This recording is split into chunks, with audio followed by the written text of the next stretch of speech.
Welcome back to my YouTube channel, everybody. Today, my guest is former FBI Special Agent Harry Samit. And with Harry, today we'll talk about the arrest of Zacarias Moussaoui, who's known because the press nicknamed him the 20th 9/11 hijacker. Actually, he wasn't supposed to be the 20th hijacker, but we'll get into the details of it. It was probably a backup of one of our of the four pilots or another role. We'll talk about it with Harry in a little while. Harry, thanks for your time and thanks for joining me today for this conversation about this very important topic.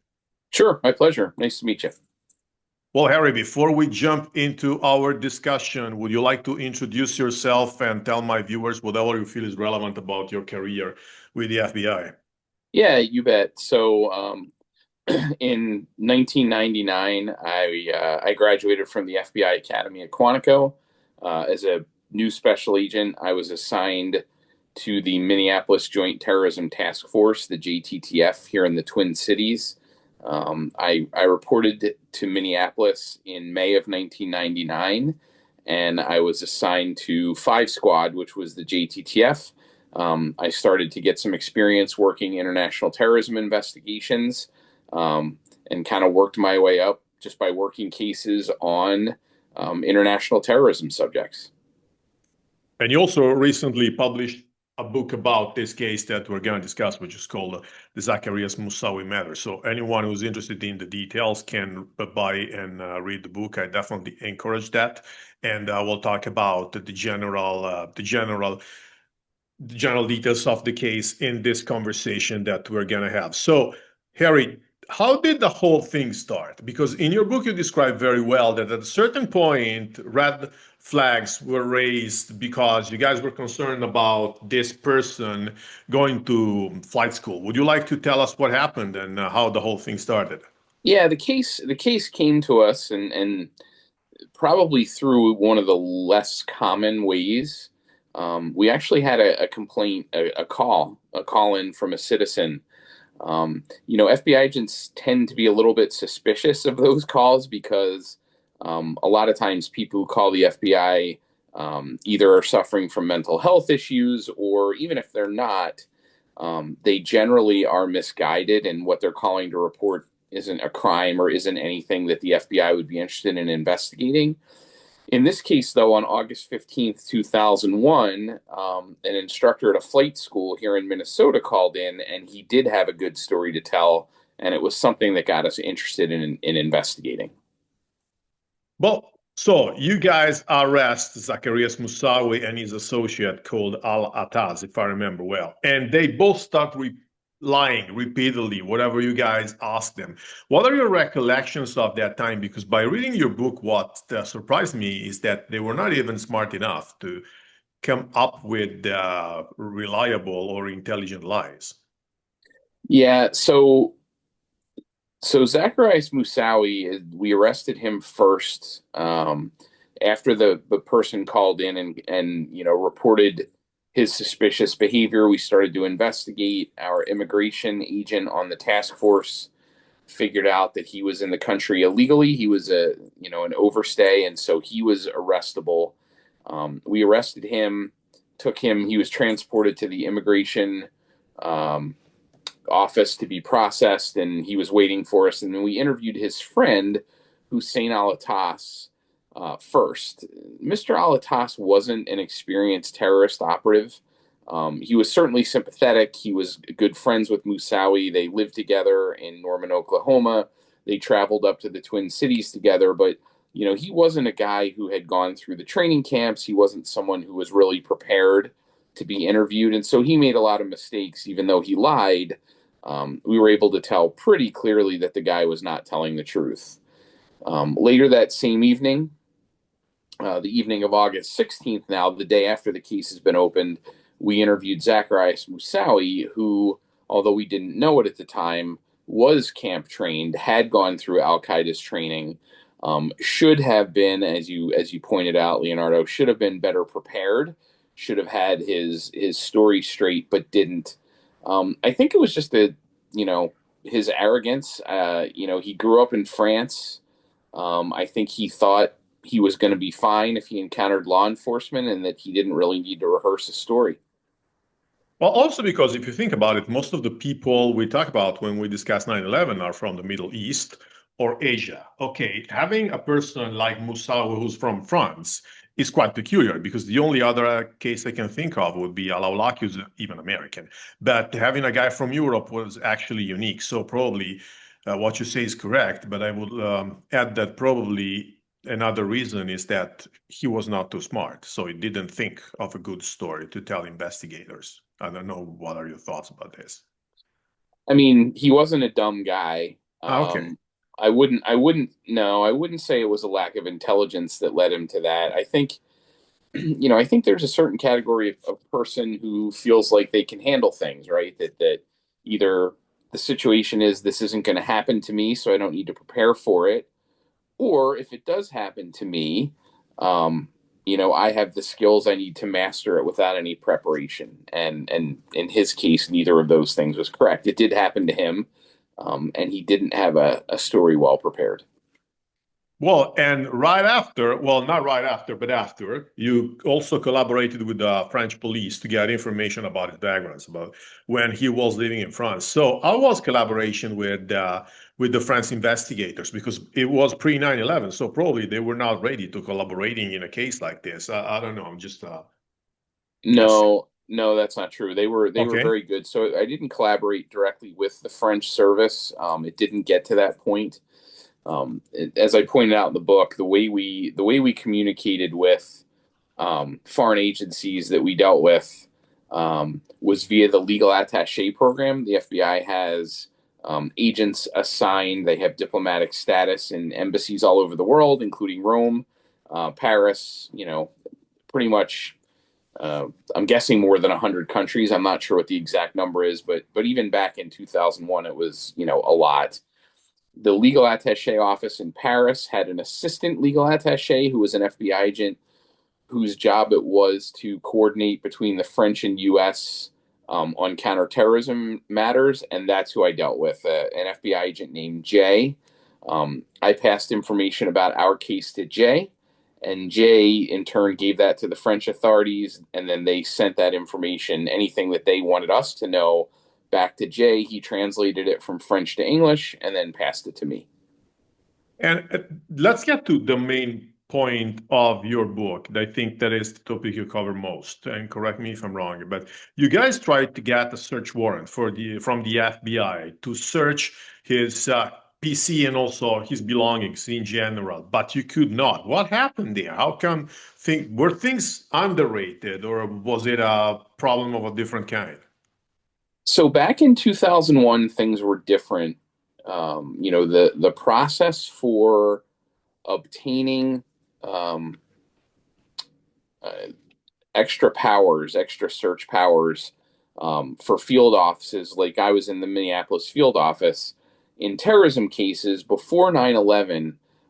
Everything that had to happen went through FBI headquarters. So if we wanted to go to the United States Attorney's Office, who are our prosecutors, we had to get permission from FBI headquarters. If we wanted to go to um, another office in the intelligence community, another agency in the intelligence community, headquarters had to be involved. Permissions had to go through them. And so the standard procedure in August of 2001 was for me to take my material, all the information that I found, summarize it in a document, and then send it to FBI headquarters along with a request for permission to do what I wanted. And the supervisor at FBI headquarters, whose responsibility it was to process those requests and get me the permission I needed, did not believe in the case and wasn't willing to help. Well, this is peculiar because most of the stories I hear about intelligent mistakes, for instance, what Mark Rossini told me repeatedly is that the CIA made intelligence mistakes because they didn't want to raise flags because they were on a recruiting mission. But also, another interviewee I had, Kenneth Williams, told me that the FBI underrated the threat. So actually, we're saying that both agencies did intelligence mistakes, even if you were just telling me before we started recording that you don't rate this as an intelligence mistake because this is something else. Would you like to elaborate on this?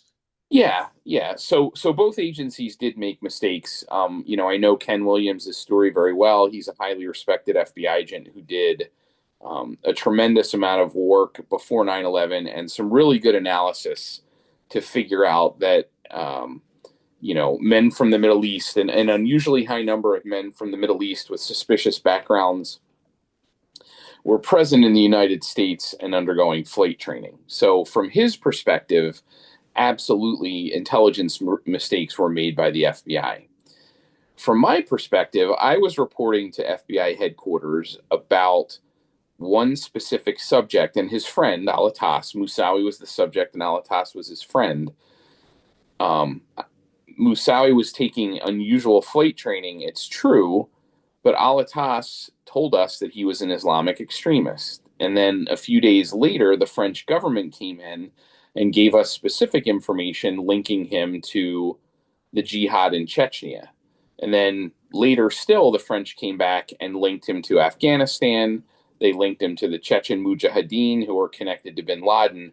So we were starting to acquire a lot of intelligence, right? We were starting to bank a lot of information that made Moussaoui seem like a very significant bad guy, in addition to his flight training. Now, an intelligence mistake would have been to misread the intelligence and make a bad decision based on the intelligence, as happened in Ken Williams's case. What happened in my case was the people at FBI headquarters chose not to do anything, right? They chose to not support the case, to not forward any of our requests for additional information. Essentially, they just stopped our investigation, and that's not an intelligence mistake. And when 9/11 happened, how long did it take you to connect the dots and understand that that was what Moussaoui was working on? How long did it take me personally? Yeah, I think five I knew it seconds right is the away. answer. Yeah, you I knew I right knew it. away. Yeah, I knew it that second.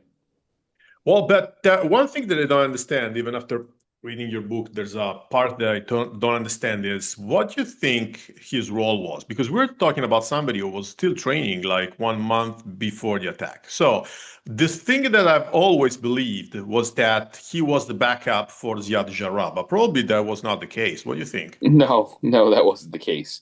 No, Zacarias Moussaoui was going to be flying a different airplane on September 11th. There were going to be at least one additional aircraft. Um, he was training in a 747, the flight simulator that he paid for instruction in here in Minnesota was a 747, which was not the type of aircraft that was used on 9/11. The other reason we know that he was going to be in a different airplane is because we understood that Moussaoui did not speak Arabic well at all. His parents were Moroccan, but he was the first member of his family to be born in France after they emigrated there. And so um, he did not speak Arabic well and would not have been able to communicate effectively with any of the other hijackers, specifically the muscle hijackers who were in the back of the airplane. And so I firmly believe that he was going to be flying a 747 on the day of the attacks. He was going to have a crew comprised of French or English speaking muscle hijackers, and he was going to crash his plane into the White House. So the reason why they didn't use one of the spare muscle hijackers for United 93 is that probably these four muscle hijackers who were never identified didn't speak Arabic. Am I making sense? I'm sorry, repeat that question. Okay, so what I think is that if they didn't make it to have a fifth team to hijack this 747, it means that they had four spares muscle hijackers. So No, why? no, no, no, no, Okay, no, no. No, that flight was going to happen. Ziad Jarrah's flight was going to happen with his crew, right? They all spoke Arabic. The reason they may have only had four is somebody may have bailed on the plot, but that was completely separate. Moussaoui's crew was going to be at least Richard Reed, who later went on to be the shoe bomber in hmm, December of 2001. He was an English speaker, right? He grew up in the UK, and then other people that we've never identified. So it was going to okay. be completely different people. Yeah, we actually know who the fourth muscle hijacker of United 93 was supposed to be. That's Mohammed Al-Khatami, who was stopped in Orlando because of immigration problems. So, but that guy spoke Arabic, so speaks because he's still alive. Speaks Arabic, so he would have been able to talk to the other guys of the team. One thing that I've never also understood is that isn't the White House too small to be a target for an airplane? No. Okay. Why would it be too small? Because I mean, I've been to DC. I've visited all the four places. No, not all of them because I've never been to Shanksville. But I've been to the. I mean, the Pentagon is very large, so it's something that you can see from above. The Twin Towers, of course, are very easy to see, and also the U.S. Capitol is very easy to see. I would have said that the White House, being much shorter than and not that wide as the Pentagon, would have been hard to hit from a, from above. But that's me being naive here, probably. No, I don't think so. So, from a so there's so this is from my time in the Navy. I understand this.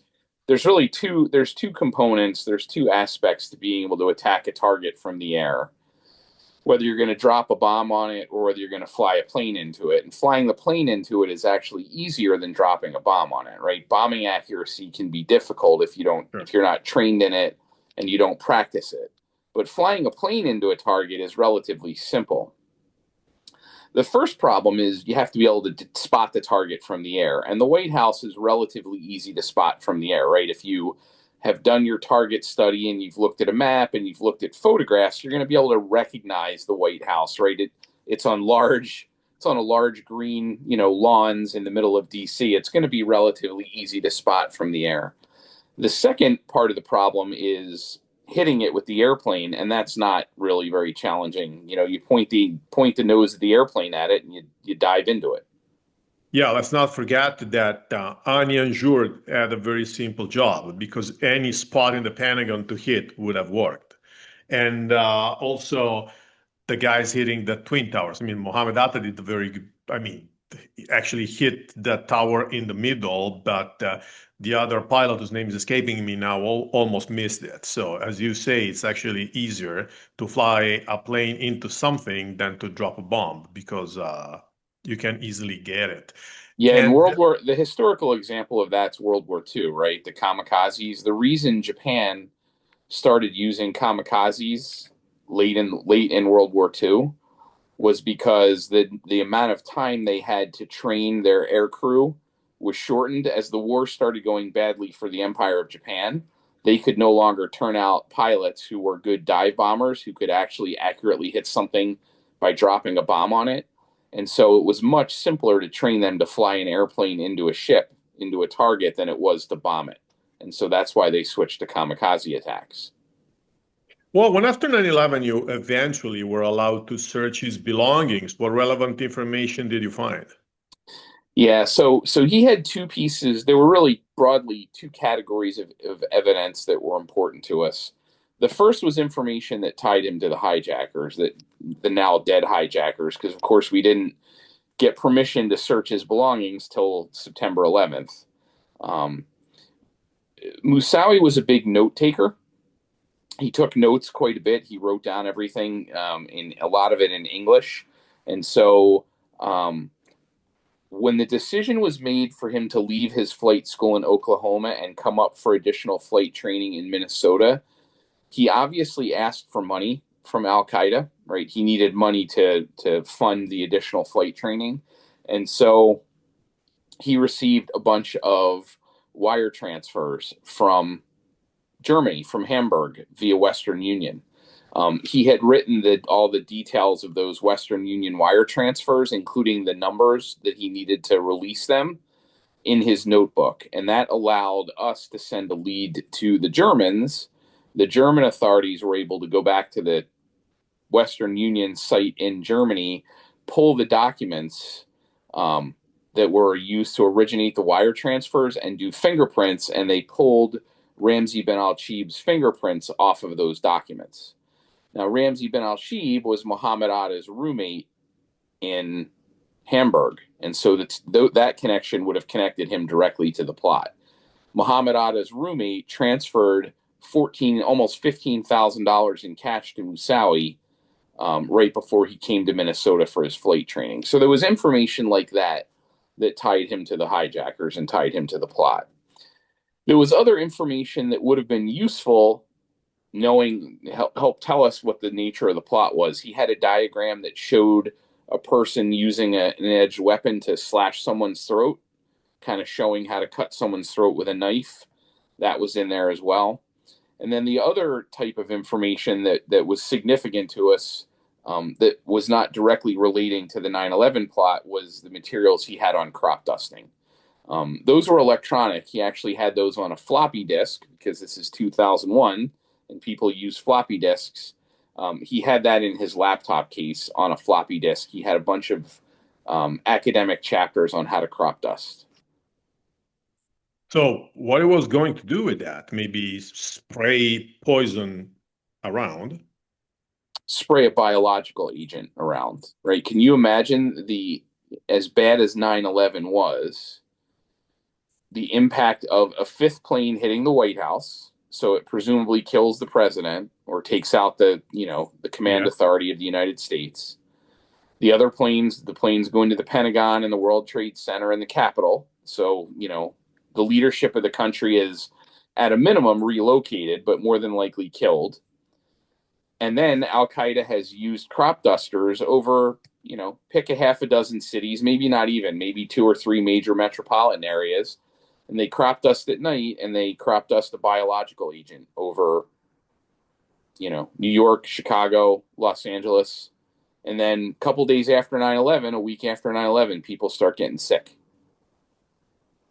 Yeah, when people say that everything was too easy for them, they tend to forget also that they only succeeded at 75% of what they were doing that very morning because United 93 didn't reach its goal. And now we're adding that probably there was a fifth team, so it wasn't that easy for Al-Qaeda. It's not like they had like insiders conspiring in their favor. They just caught the US off guard. That's my understanding after 20 years of studying 9/11. And so actually, Moussaoui pleaded guilty. And why did he do that, in your opinion? And what makes him different from, does that make him different from others? So I don't know.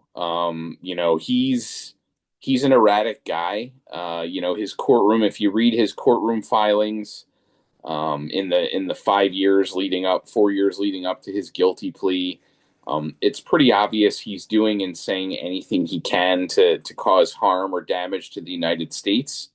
It may be that he felt that by pleading guilty, he could cause more harm or damage to the United States. I don't know why he pled guilty, but certainly viewed through his lens, I would say everything Moussaoui was trying to do was to hurt the United States and damage the United States. So I'd assume the guilty plea in some way helped further that cause, but I don't know why he pled guilty.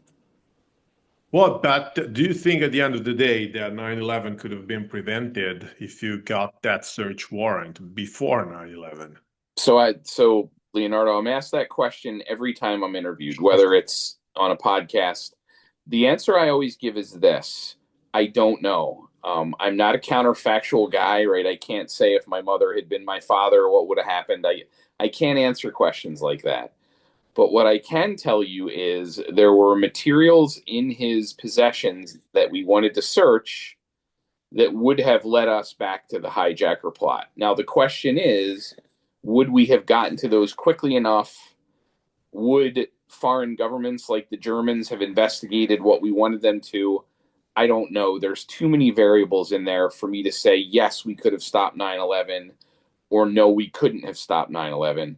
But what I can definitely say is we could have tried. We could have tried harder and more effectively than we did. Well, but you were not even interviewed by the 9/11 Commission, right? Correct. How come? What are your thoughts on that? Well, I don't know why they did that. I can tell you what they told me. So the 9/11 Commission, at the time they were wrapping up their interviews, they were in Minnesota, Minneapolis. They were in my office, in the FBI office.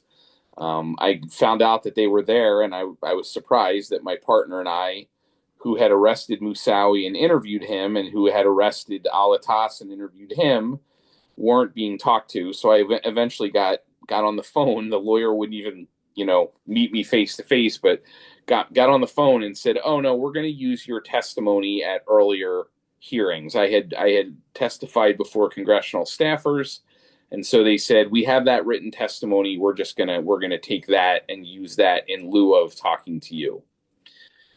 Remember, I'm an investigator, right? I'm a professional investigator by trade, and so that didn't sound right to me, but it wasn't up to me. If I was doing the investigation of 9/11 and there was a witness who had relevant information, I wouldn't rely on someone else's report. I would talk to them myself. I don't know why the 9/11 Commission decided otherwise, but that's what happened. Well, I think that it's very complex. Like, I think that what the 9/11 Commission found and wrote is actually correct, but I think it's just incomplete. So when you hear people saying that the 9/11 Commission was a cover-up, a lie, or something like that, they think they're just clickbaiting. Because I don't know if you saw the recent show with Tucker Carlson saying that 9/11 Commission was a lie and blah, blah, blah. I think he buried his new investigations under the usual rubbish, and it makes that serious at least a 50% loss of time. So I stopped watching it after the third installment because I think that the 9/11 Commission is not a lie. I mean, they did what they did. It's probably incomplete because of very complex reasons, and I don't want to play the Monday morning quarterback here. Yeah, what I would say is yes, I don't believe I'll say I don't believe the 9/11 Commission report was a cover up. Even the stuff on me, even the stuff that covers my part, was they did take what I said in other testimony and they reported it faithfully. So I'm not saying that, I didn't see the Tucker Carlson thing. I'm not a journalist. I'm not a sensationalist. What I will say is there was more to it, certainly, that could have been investigated, but I don't think the body of work that the 9/11 Commission did was, not valid and not good. I will say that a lot of the committees that investigated the 9/11 attacks. The most famous one is obviously the 9/11 Commission report, but the joint committees also investigated it, as did um, the Office of the Inspector General for the Department of Justice. I think what all three of those bodies did was really downplay the level of misconduct on the part of some people. Now, granted, the people that they interviewed were not going to admit that they screwed up, right? They were going to be very careful to hedge their bets. But if the 9/11 Commission had talked to me, I would have told them in very clear terms that the people at FBI headquarters committed misconduct. I told the Department of Justice Office of Inspector General the same thing, that they committed misconduct, and they disagreed. And so I definitely think they were trying to minimize the exposure of certain government employees to further punishment that they deserved. Well, generally speaking, what do you think, connecting the dots of all the mistakes that were done, that investigations that could have prevented 9/11? Because we mentioned at least three. I mean, what happened in California with Omar al-Bayoumi, the Phoenix memo, and also your case. What do you think happened in if you combine the pieces? I don't think they're combined. I think they're separate events. They were handled, differently and separately by a very large intelligence community. I don't think it's one giant conspiracy. I think mistakes are made. Governments are big and inefficient. They don't always hire the best people. They certainly don't always promote the best people. And, it was a catastrophic and tragically sad combination of, you know, bad coincidences that caused the wrong people to be in the wrong spot at the wrong time. I don't imagine some giant conspiracy, some inside job by the US government. I spent 30 years in the government, and I can tell you it's much more common that people are incompetent and make mistakes than that there's some giant conspiracy. I don't No, believe no, me that. neither. I Yeah. never implied that. No, no, me neither. Of course, people were just uh, caught off guard because of the reasons that you just mentioned. Of course, there was no wide conspiracies, just that humans make mistakes. That's the bottom line of it all. I mean, I think it's just incredible that all these mistakes happen all together and let the deadliest attack happen at the same time. But as we always say terrorists only have to succeed once. Right. So that's what happened. Yeah. Harry, many thanks for your time. I think that we reached the end of our conversation about your book. So I do encourage everybody to read it, to get also all the details that we haven't mentioned in this conversation that we had. This was just an overview to encourage people to read the book and to follow this case, which is very interesting and also very important for the world we live in. Sounds good. Nice to meet you. Likewise. And thanks everybody else for watching this video. And I'll see you all in my next episode. Bye-bye.